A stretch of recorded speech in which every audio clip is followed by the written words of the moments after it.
Episode 105, Key Stepping Stones to Brand Awareness.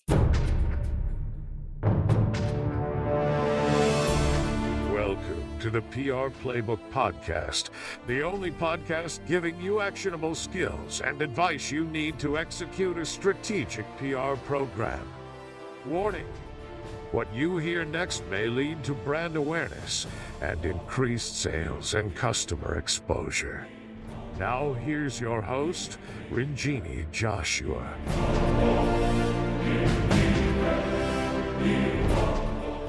Hello and welcome to episode 105, the Key Stepping Stones to Brand Awareness. I recorded this already, but for some reason it did not want to take. So I'm going to try this again, guys. Brand awareness is important, and it's one of the main outcomes of what we do in the public relations sector. It is very challenging now more than ever because the digital environment is very noisy, and most of what we do is digital. I don't know when the last time you guys picked up a magazine or paper, but it's just hard to get eyeballs anywhere but online, on social media. So today I wanted to talk about the biggest branding challenges in today's landscape, branding mistakes you might want to avoid, and some easy tips that will help keep you top of mind as a brand. So obviously this kind of lies into the whole best practices, but I want to say that this is really important for obviously public relations, but marketing, sales, advertising, social. It kind of crosses over all mediums. And that's kind of what today's public relations environment is that we're crossing over to everything, anything that has to do with communication. So keep that in mind as you kind of listen to this one-sided conversation today. So first, I wanted to touch on some of the biggest branding challenges in today's landscape. It is like noisier more than ever right now. And I think one of the biggest problems is just getting anybody to notice new brands. Like, how do you stand out? So I think early, it's really important to obviously identify your USPs, but come out with some creative messaging. I mean, I don't think you can go into the market these days without having something creative to say. So it's a noisy market, just remember that everybody's online, everybody, your competitors. And a lot of people tell me, well, I don't have competitors, but everyone has a competitor, whether it's actually a direct competitor or kind of like a side competitor. Unless you're saying something different or very, very specific, they're not going to be able to tell you apart. So remember, it's very noisy and crowded. There are a lot of niche categories also. So that's the other problem. I think it's a problem, a blessing and a curse. Having niche categories can help you become singled out in a really interesting niche category, unique category.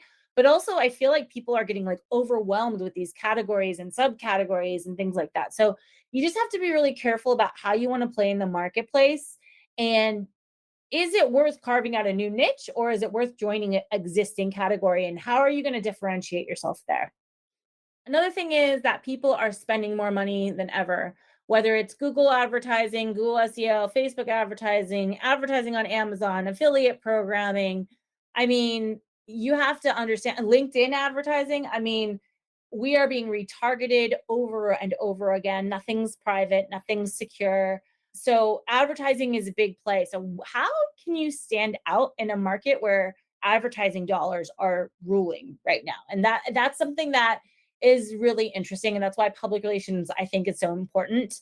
And thought leadership is because aside from advertising, that's really the main way to get seen, and talking about things and topics that you're passionate about is a very important way to get noticed.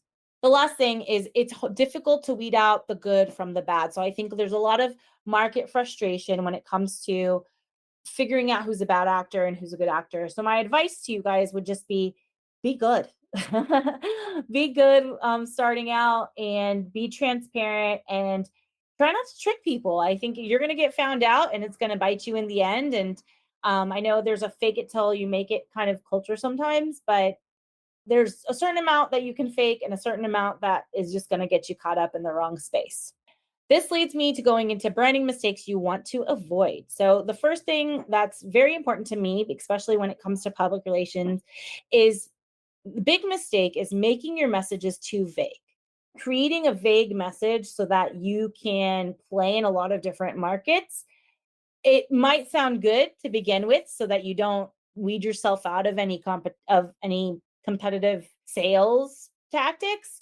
But I think at the end of the day, it actually doesn't differentiate yourself and it doesn't help you win the market. So I think it's just very important to understand you can have some vague messages, but also have some really clear, concise messaging on what is it that you do, because that's the worst thing is like someone starts talking to you and you have no idea what they're saying because it's so vague. So what is it that you actually do? What is it that you want from me? And I think people just want you to get down to brass tacks these days. So don't make your messages too vague. Mixing your messages for different audiences. That's another big mistake. Trying to have a message for a customer versus a prospect. Now, I understand there's going to be a different kind of nuance, but they should get similar messages, brand messages, as far as I'm concerned, because you want to create a consistency from when someone becomes a prospect to a customer to like a referral, right? They want to know that you're the same person that you were when you met them, like it's like dating. It's like you don't want them to all of a sudden change who they are because you're in a relationship. So don't mix your messages. Stay consistent with like kind of the direction that you're in. And you might have to have some finessing nuances with basically with what stage of the relationship you're in with those people. The next thing is targeting the wrong audience. Make sure that you are talking to the right people. Who are the decision makers of your product, service, just platform, whatever the case may be? Who are the key decision makers and what do you want them to do? I think it's really important. And then you might want to have to build like maybe a circle of influence. So who is the direct decision maker and then who is their circle of influence? That might be a good way to kind of diversify who exactly you're talking to and why you're talking to them, right? Like this person's going to make the decision or this person's going to influence the person who's going to make the decision. I think those messages are two different things.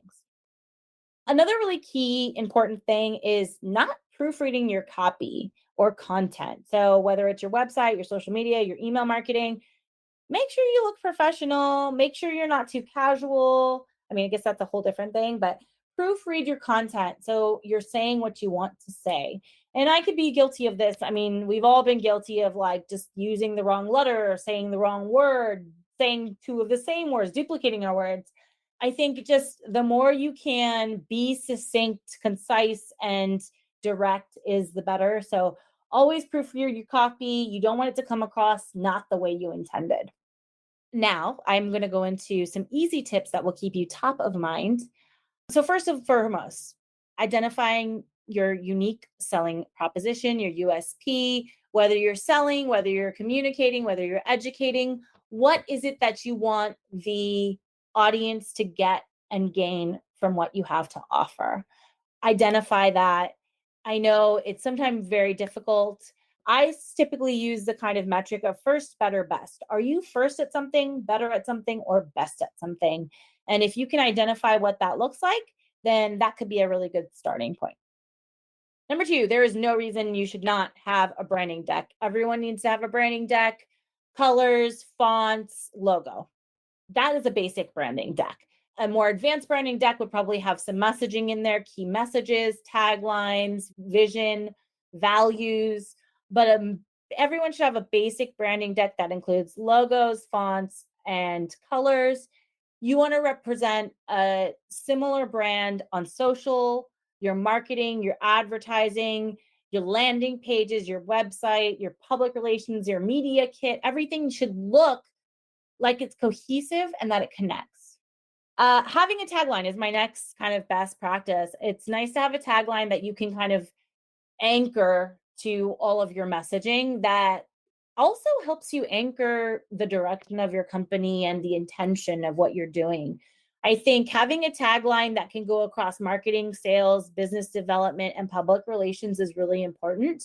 And making sure those messages, now I have a Southern accent, are consistent across all of the platforms that you communicate. Last but not least, weaving your similar branding. This kind of goes back to the branding deck. Weaving similar branding throughout visual and verbal materials, various materials, whether it's a brochure, whether it's a public relations, a PR announcement, whether it's social media, whatever the case may be. Make sure that you have similar and consistent messages and branding throughout those materials so that people know you're still you. You don't want to represent something that, you're one thing on one channel and something else on another channel. The biggest problem, a disconnect we have in advertising nowadays is like you see an advertisement and then when you get to the page, it looks like something completely different. It's not cohesive. So just make sure that you can, from one platform to the other, you guys are the same person. You don't want to like turn on the lights in a club and see someone totally different. I'm sure we all know that experience. So I hope this is a little helpful.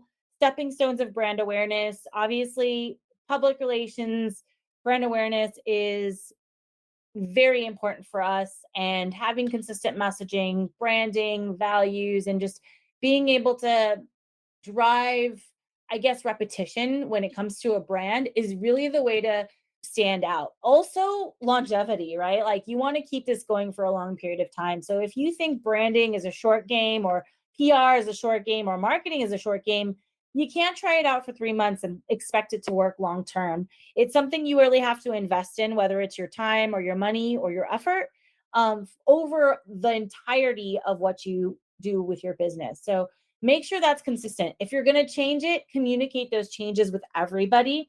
Everybody should have the same idea of what your brand stands for, the messaging, and the look. And they should be posting like that. And you should have some kind of brand rules when it comes to internal communications and how your employees or how vendors or how people see and communicate your brand. So I hope this was helpful. Just a kind of quick, short, and dirty and easy. I don't know. Quick branding lesson that hopefully can help you guys just kind of navigate through this very, very noisy environment we're looking at. I mean, we are having more public relations challenges than ever communicating brands and what they're doing. So keep your messages consistent, keep your brand consistent. That's kind of like the overlying theme. And I hope these things can kind of help you clarify what you want to say and what you want to represent. Good luck out there. Do good things. And if you have any questions, feel free to drop me a line, ronjeannie@thesilvertelegram.com. Thank you for listening to the PR Playbook podcast, and we'll be back later. Thanks.